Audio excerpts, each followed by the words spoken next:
Joining us now for World Brief and the review of some of the headlines of today's newspapers from around the world is Adefemi Akinsanya. Good morning, Adefemi.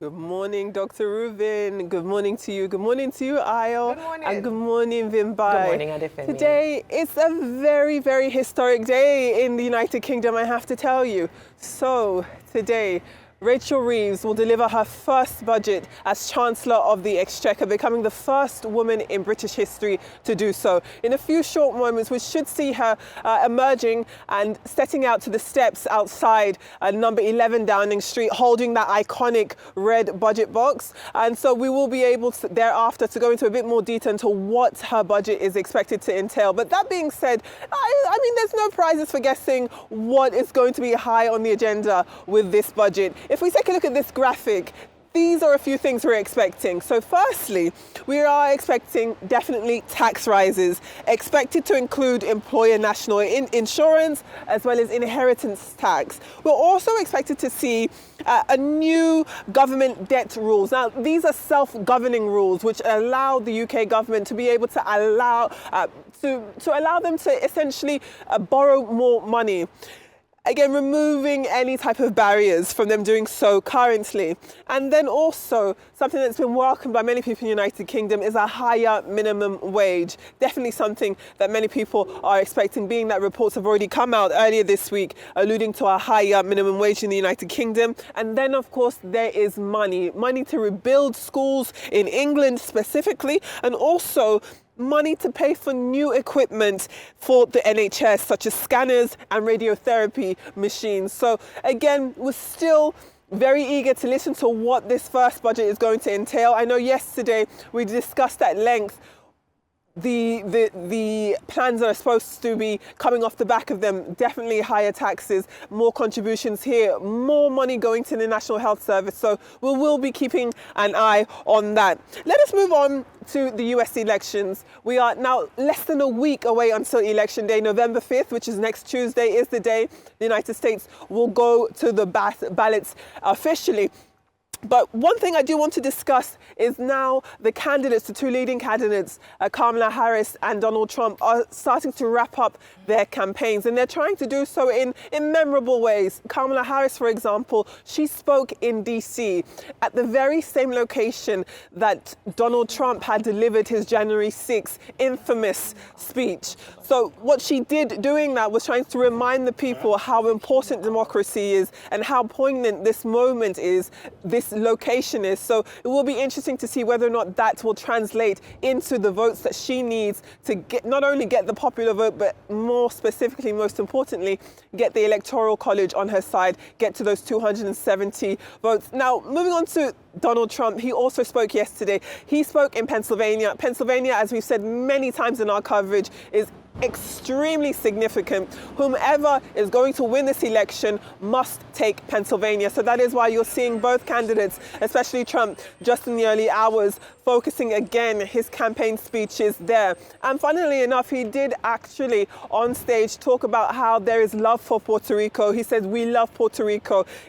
His attempt to try and calm down tensions and the uproar and the fury and the offense that was felt by many people when, during his last campaign speech at Madison Square Gardens in New York over the weekend, there were comments that were regarded as racist and wholly offensive. So you can see that Donald Trump and the Republican campaign were trying to do a little bit of damage control. We all know rather, that this election as it stands is very, very close, too close to call in many different areas. As ever, we will be keeping you across that.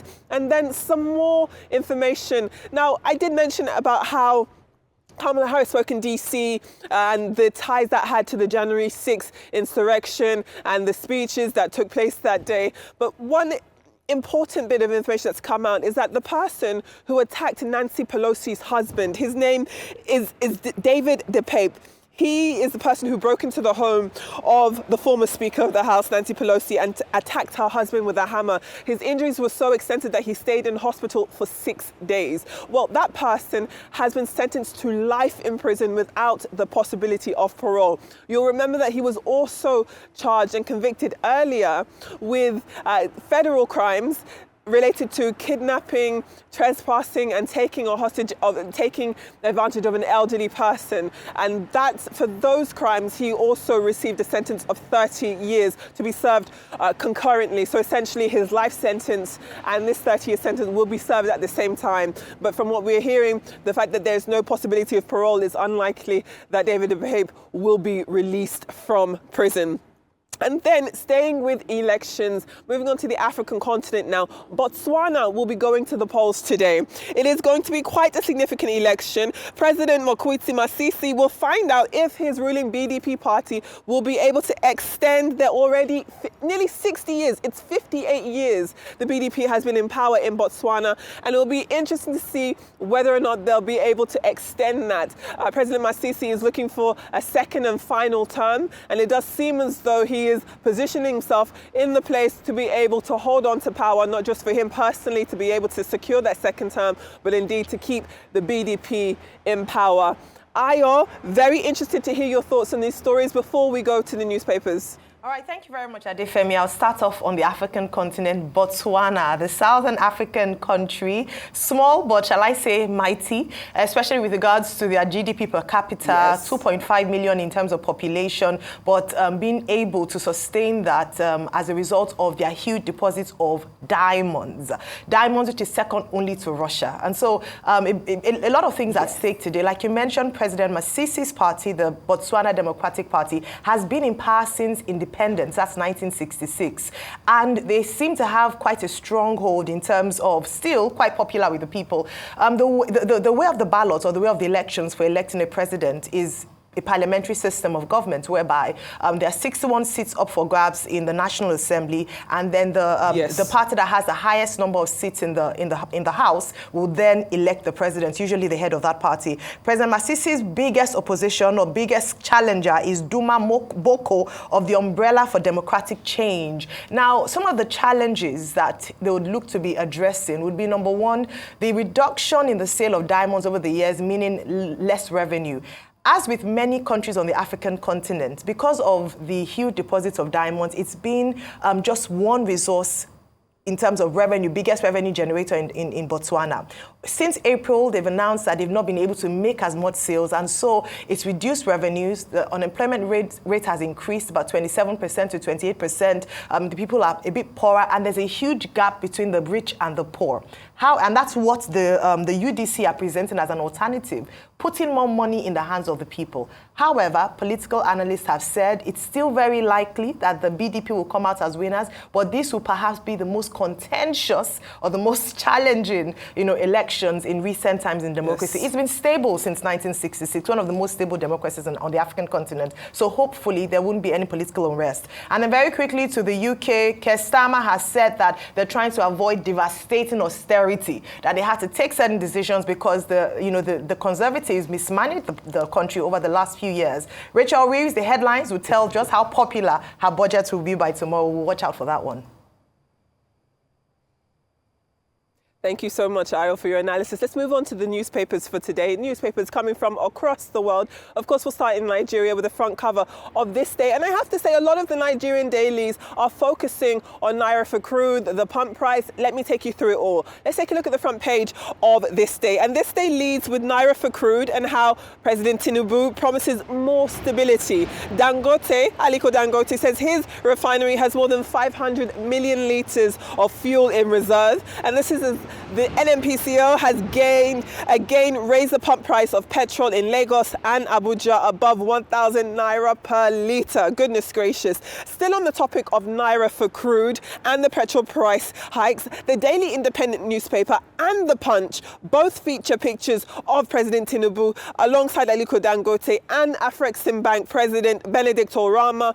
All of their businesses intertwining. Afreximbank, of course, in a Naira for crude deal with the federal government. Of course, and the NNPCL in this relationship with the Dangote refinery, the pump prices, all of this stuff continuing to show itself on the front pages of our newspapers today. And then the Daily Sun also, it leads with petrol, as I've already said, reaching 1,025 Naira per litre in Lagos. It was already more than 1,000 Naira in Abuja, and we can see that now in Lagos it has followed suit. Moving on to the New Telegraph now. And the New Telegraph leads with the Niger State House of Assembly raising an alarm over the takeover of Nigeria's largest military training camp in Kontagora by terrorists. Now, the Assembly also passed a resolution urging Governor Bago to collaborate with the military in order to expel the armed groups from the area. So clearly, the issue of security continuing to be an issue over in Niger State and other parts of the country. The Daily Trust, however, reports that the Ogun State government has ordered the closure of Obada Grammar School, where SS2 student Monday Arijo died after he was flogged 24 times by his teacher. Now, the principal at that school, Mrs. Tamrat Onoalakpo, has been suspended, and the teacher who beat Monday has also been arrested. Just a wholly terrible story from start to finish. So you do have information, according to the Daily Trust, that school has been closed and the perpetrator arrested. And then lastly, our last Nigerian paper is the front page of The Guardian.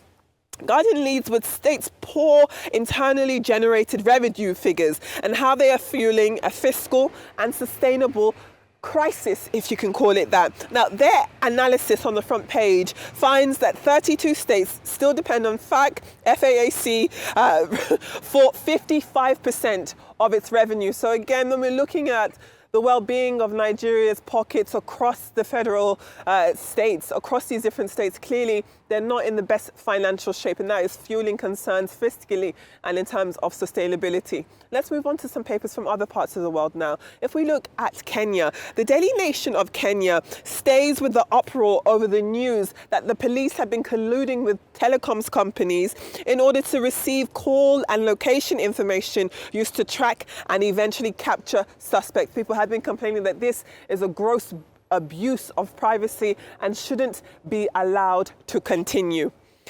Moving on from Africa now to the United Kingdom, and the Daily Mirror and the many papers actually, but there are two papers that jump out. The Times and definitely the Daily Mail, they both have news that 18-year-old Axel Rudakubana, if you remember, he was a teenager who's been accused of killing 3 girls at a dance class in northwest England in Southport earlier this year. He's now been charged with further crimes, especially those resulting and relating to him possessing an Al-Qaeda training manual and the production of a poison resin, specifically a deadly poison, which has ignited another fierce political row, because many people are shocked to hear this and don't understand why authorities weren't able to know this ahead of time and stop him before he was able to go on that rampage, killing those 3 young girls, which are pictured on the front page of the Times. Dr. Ruben Vimbai, love to hear your thoughts. Well, very quickly, let me start with Britain, where, as you said, there's something historic today as Rachel Reeves presents the budget with that budget red box. Now, the last time the Labour carried that box was Alistair Darling 14 years, 7 months ago. So that's history there. And what the Labour Party is trying to do today is to draw a dividing line between the Conservatives and Labour. Conservatives that they are accused of having blown a black hole of about $22 billion within the financial system in Europe. So this is going to be a budget to draw that dividing line and may define things from days to come. It's also historic because Rachel Reeves is the 111th, chancellor to carry that red box. 110 before her since Gladstone in 1559. And now, again, history, because it's the first time that you have a woman acting as a chancellor. There will be echoes of what Gordon Brown did 10 years ago when Rachel Reeves steps before the House of Commons at 12:30 p.m. British Standard Time today. This is a big budget. It's going to be about big spending, big borrowing, about bigness politically. Yes. And Rachel Reeves is going to say that the fire of Britain burns brighter, in our mind, in terms of our belief, and that the NHS will be there for you when you need it. And also that the economy will grow, there will be a prosperity and all of that. What are the major highlights that Rachel Reeves is bringing to the table? she says minimum wage will be increased increased for the lower end of the working people to keep to the election promise of Labour. 2, inheritance tax will be increased, capital gains tax will go up, national insurance will go up, not for employees, but for the employers. Schools are going to be rebuilt. Government is going to grow more to promote, investment and bridge fiscal deficit. Now, income tax and VAT will probably remain the same, but fuel duty will go up, tobacco duty, alcohol duty, people's pay slips will be protected, and that this is not the first time that Labour has tried to protect the people, that they did so. They helped to rebuild Britain in 1947 after the Civil War, in 1964 with technology, and in 1997 by rebuilding schools and hospitals. So these are the kind of optimistic statements that we are likely to get. Now, to go quickly to the United States. In the United States, yes, if you do the crime, you do the time. Dopap, that's the name you mentioned, now he's been sentenced to life without parole. He said he was looking for Nancy. Where is Nancy? Nancy Pelosi. And that he will have interrogated her and will have broken her kneecaps. But he found the husband at home, and for 3 hours, Mr. Pelosi was subjected to a lot of torture.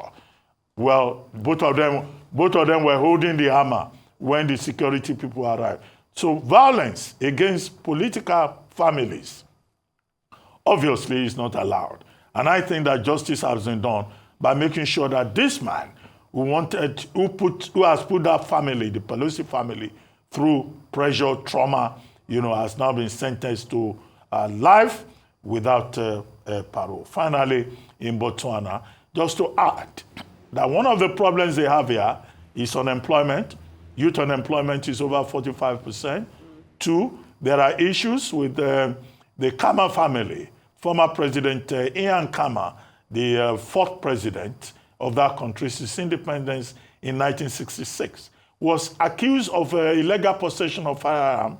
He ran into exile in 2021, but he's now back, supporting the candidate of the Botswana Patriotic Front, Reatile. I don't know whether he will win, but there are 3 challengers in that election: the candidate of the Botswana Congress Party and the candidate of the Umbrella for Democratic Change, in addition to the man from the Botswana Patriotic Front. So this election today in Botswana is taking place under a climate of economic uncertainty and concerns about unemployment. But whatever happens is Parliament, that will decide what happens. Otherwise, a relatively stable country, a relatively secure country, but they have to worry more about diversification. Now that diamond, is not selling so well in the international market. In 2024 alone, the value of diamond has dropped by about 50%. And yet that is what brings 80% of exports, a third of fiscal stimulus, and about a quarter of the GDP of Botswana.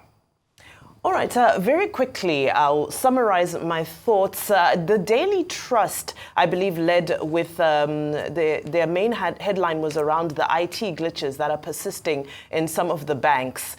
Even though this is an exercise that was only supposed to last just a couple of days, a lot of banks and a lot of customers are still having difficulty with transfers and accessing their money. However, on the back of that is an interesting development, as of course we know that most people are now using the smaller banks, the Money Point, the OPays. Money Point is the newest unicorn in Nigeria. So they were able to raise 110 million USD in their latest funding round, which is, incredible. And it says a lot. I think the bigger banks, the traditional banks, need to also see that there's somebody coming for them right behind them, because most people are now resorting to ensuring that they transact with these other microfinance banks and so forth because they're efficient. The alert goes through instantly. It's convenient and so forth. So just on that, then of course to highlight the petrol issue again, listen, it's on so many front pages. The reason why I want to highlight it is because I also just want to remind us that half of the country is currently in darkness. Half of the country currently doesn't have electricity because of one reason or another. So, the timing in this petrol increase, we always talk about the insensitivity around just, this is just a moving train that doesn't care what's on its path.